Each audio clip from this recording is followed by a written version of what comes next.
Welcome to another episode of Mojave River Valley News. I'm your host, Eric Swanson, and what we're doing today, we're doing campaign interviews. These are folks in the Mojave River Valley that are running for office here. We got some great ones that are coming up here. Stay with us, we'll be right back with you in just a moment.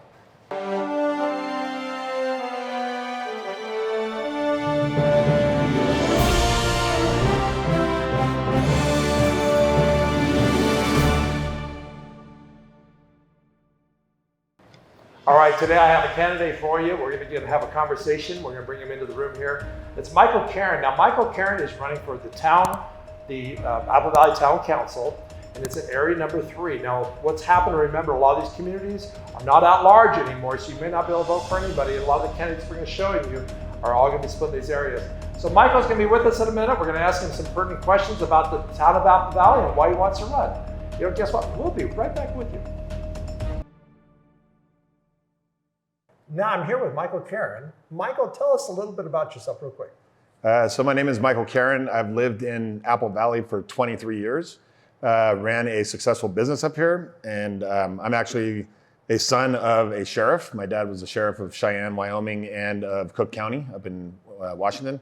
I'm an Air Force veteran, and I have a beautiful wife and an awesome son that goes to Victor Valley College, and he's the quarterback over at Victor Valley College. Oh, I like that. That's fun. So, all right, let's get into the nitty-gritty of what we want to talk about here. So, you are wanting to run, and that's the question is why. But you're running into, you're going to be part of a multi-million-dollar organization.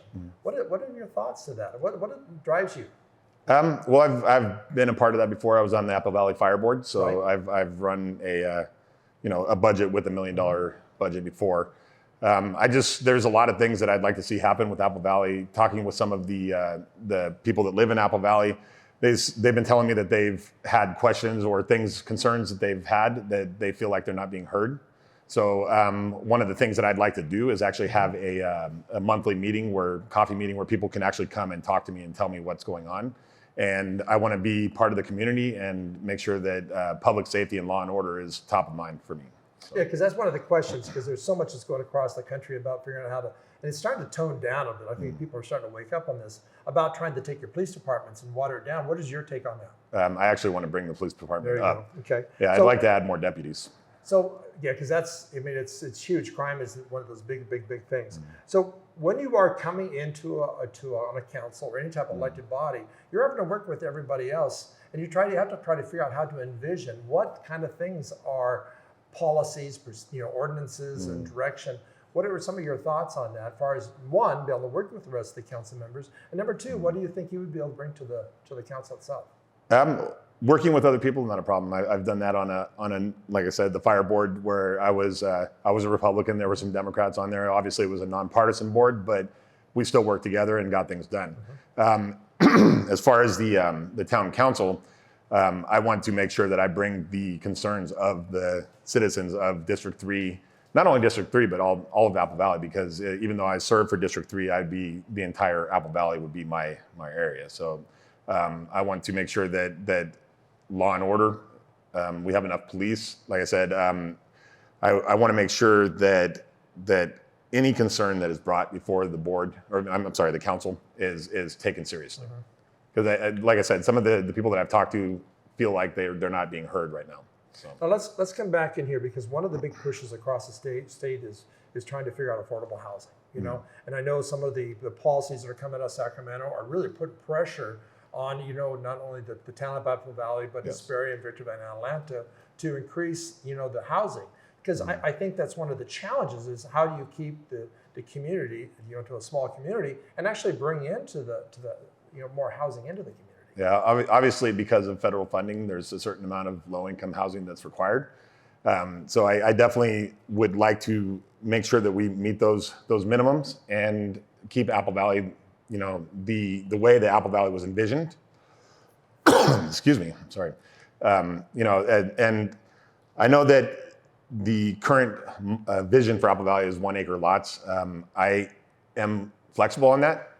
I would like to keep it where we have open spaces and we have beautiful, scenery up here. We have the mountains, we have things that you don't see in other places. So I wouldn't want that to go away, but I also want to be reasonable and, in order to ensure federal funding, ensure that we get the dollars that we need, make sure that we have the housing that's required for low income, and also if we need to have high density. I really don't like high density, but like I said, whatever needs to be done, we'll make it happen, and we'll get it done for whatever's right for Apple Valley. Because a lot of times you run into situations where, for example, the need for housing, because you really want, if people are saying this is my home and this is the place that I want to work, and this is what I'm being paid to live here, so how do you get that level of housing? What do you see in that? Because housing has just gotten so expensive now. Yes. But you want people to live here. Yeah. Well, that's the issue. The prices of houses are very high right now. They have leveled out, but with the interest rates being hiked by the Fed, it's going to make it even harder for people to get a house in Apple Valley, and so that's why there definitely is a need for possibly apartments, for townhouses, different things like that, and we can figure that out as a council and get community input on that and see where that takes us. Let's take a step here. Let's dive into, because one of the important things, we can always talk about all these things that people want to dream about what happens in your community. Without dollars, you can't make sense of that. Yes. So what do you see? Because really the corridors you have the 18 corridor, you have the Bear Valley corridor, and you have very, very little, you don't have anything developed on highway, on the I-15. Yes. What do you see? Not yet. I get that. I mean, that's something you guys are, but I mean, how do you keep that moving? Because if you don't have the tax dollars coming in, it's very difficult to do these things. Yeah, and that's been the issue in the past, is that trying to get businesses that are large companies to come to Apple Valley, and enticing them, making sure that we have the quality of life and the income level that they're looking for. I think if the train comes through, there's a lot of ifs and things up in the air. We have the triangle out there that there's a lot of infrastructure that needs to be done, but obviously we have the Walmart DC and now Big Lots. That brings in a tax base. There's room for more out there. And then, like I said, if the train comes in, that whole area out there will boom. Right. So because that's a big thing, because you need to be able to pave roads. Yes. Yeah, I mean and I know the town of Apple Valley did a great job a while back just doing the roads and stuff, but those are those dollars you need. Yeah. So Michael, let's take the last few seconds here, and if you could tell folks why that you want to do this. Give your campaign, your big campaign pitch. Yeah, like I said, the son of a sheriff. I am an Air Force veteran. I want to make sure that the people of the town are safe. There's a lot of things with roads and road signs that I'd like to improve, and I think that working with the council and with the people of Apple Valley, I'll make sure your voice is heard and we'll get it done. Very good. Well, thank you, Michael, for sharing with us today. Michael Karen, running for the town of Apple Valley. We'll be right back. All right. Hey, we're back in the studio. We interviewed Michael Karen. Michael Karen is running for the Apple Valley Town Council. Also, without the Greater High Desert Chamber of Commerce and with Mark Craftfield, partnering along with Mojave River Valley News, these candidates would be really tough to bring to you. Also, if you haven't had a chance to subscribe, please subscribe, ring the little bell, so when we have more videos coming your way, that you'll be able to get a chance to see them. On behalf of the Chamber and Mojave River Valley News, we'll see you next time.